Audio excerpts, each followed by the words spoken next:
Capítulo 4, Pilares de uma Aliança. Deuteronômio 29:9 diz: Guardai, pois, as palavras desta aliança e cumpri-as, para que prospereis em tudo quanto fizerdes. Não existe brigadeiro sem chocolate, pão sem trigo, teto sem parede. Existem realidades que dependem de outras para existirem. Como é possível ter um produto final sem ter a sua matéria-prima? Todo sólido edifício precisa de fundamentos. Por isso, por mais que as alianças sejam carregadas de simbologias e rituais, a sua essência se encontra em 3 pilares: palavras, sangue e selo. Muitas vezes não percebemos as alianças na Bíblia, porque nem sempre os rituais que as permeiam estão explícitos. Mesmo assim, com características diferentes e com variação de elementos, esses 3 pilares das alianças são essenciais.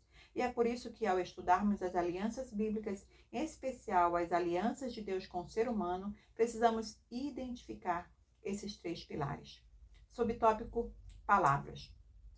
Quando Deus direciona suas palavras ao homem, ele está propondo uma aliança. Se o homem corresponde às palavras divinas, ele está aceitando o convite e uma aliança é estabelecida. As alianças divinas sempre começam com palavras que podem vir em forma de promessas, termos e juramentos. As promessas de Deus são completas. Logo, podem ser promessas de bênção e de maldição, mas ambas caminham juntamente com a resposta do homem aos seus deveres na aliança. Não são imposições de bênção e maldição, mas são resultado das escolhas que o homem deverá fazer em resposta às cláusulas da aliança divina. Como veremos com mais detalhes adiante, ao instituir a primeira aliança, Deus faz promessas de bênção a Adão, como as de que ele frutificaria, dominaria a terra e teria sustento. Entretanto, Deus colocou uma condição para que o homem pudesse desfrutar dessa aliança: não comer do fruto da árvore do conhecimento do bem e do mal. Deus não empurra as bênçãos para nossas vidas, e sim estabelece padrões e postura para que possamos usufruir delas.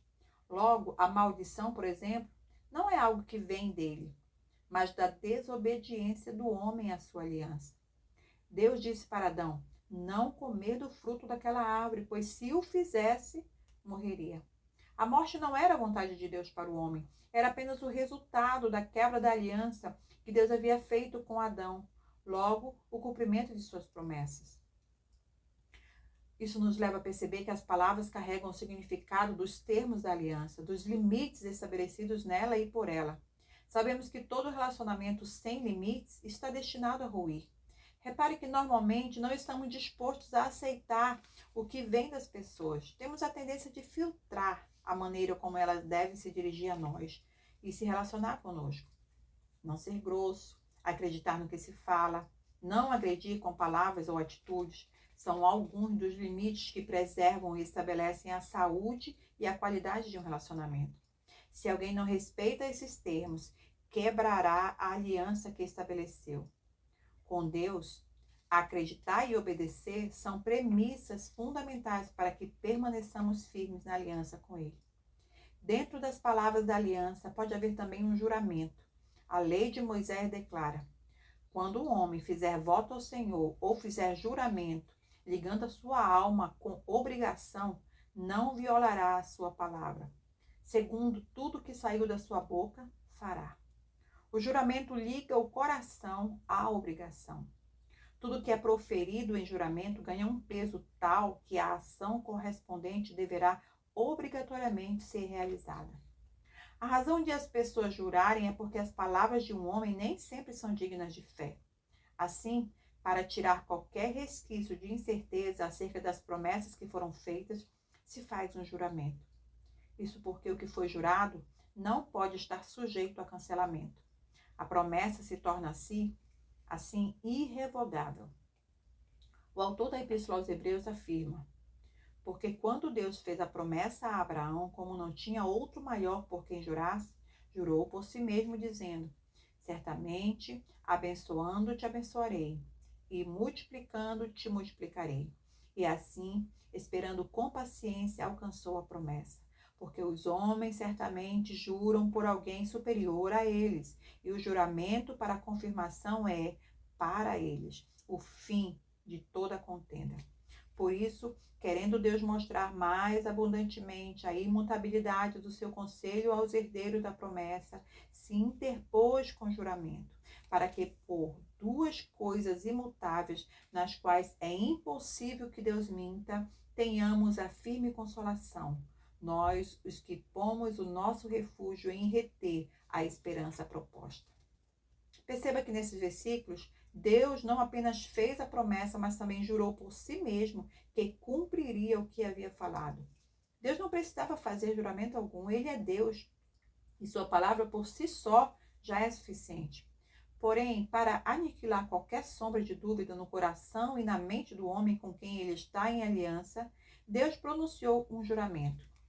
E é por causa da debilidade do homem em crer que Deus age dessa forma. Quando Deus jura, ele se equipara ao nível do homem para que este entenda a seriedade do compromisso estabelecido por ele. Subtópico: sangue. Como já vimos, o sangue também é um elemento que está presente nas alianças. Devido ao fato do próprio Deus estabelecer um significado tão sublime para o sangue, esse elemento é o protagonista de todas as alianças divinas. Na Bíblia, aonde há sangue, 3 elementos fundamentais podem ser observados: sacrifício, altar e mediador. Quando os sacerdotes ofereciam o sacrifício de um animal, eles o faziam em um altar. Os sacerdotes se figuravam então como mediadores, o animal como sacrifício e o lugar do sacrifício como altar. O mediador é aquele que se coloca entre Deus e os homens para estabelecer a paz entre os dois. Ele, como um elo, conecta as partes da aliança que outrora estavam separadas ou em conflito.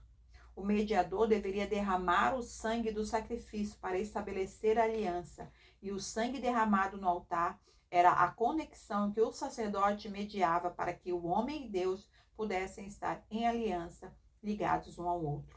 Subtópico: selo. O selo serve como constante lembrança da autenticidade das promessas da aliança e de seus termos.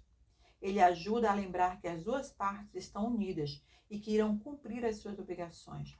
Um anel de casamento, a circuncisão, o arco-íris são apenas alguns dos exemplos de selos conectados à aliança. A validade de um selo está na medida em que ele reflete a seriedade do relacionamento. Por exemplo, se o marido trai a esposa ou a trata mal, o anel como selo não significa nada para ele.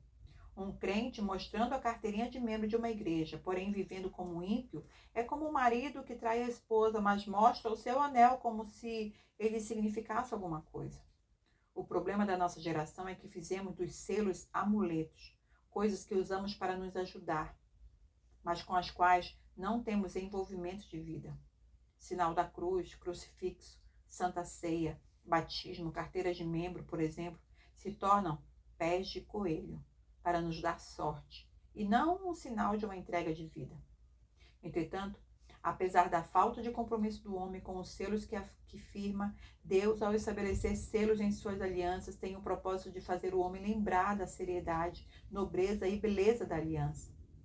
Daqui em diante, nesse livro, você verá em cada aliança divina o compromisso de Deus com o homem, revelado por meio de palavras, sangue e selo, porque Deus amou o homem de tal maneira. Ele decidiu se revelar através de suas alianças, revelar seu amor, seu caráter, sua grandeza, sua graça. Ele chegará ao ponto de assumir um compromisso que vale a vida do seu filho.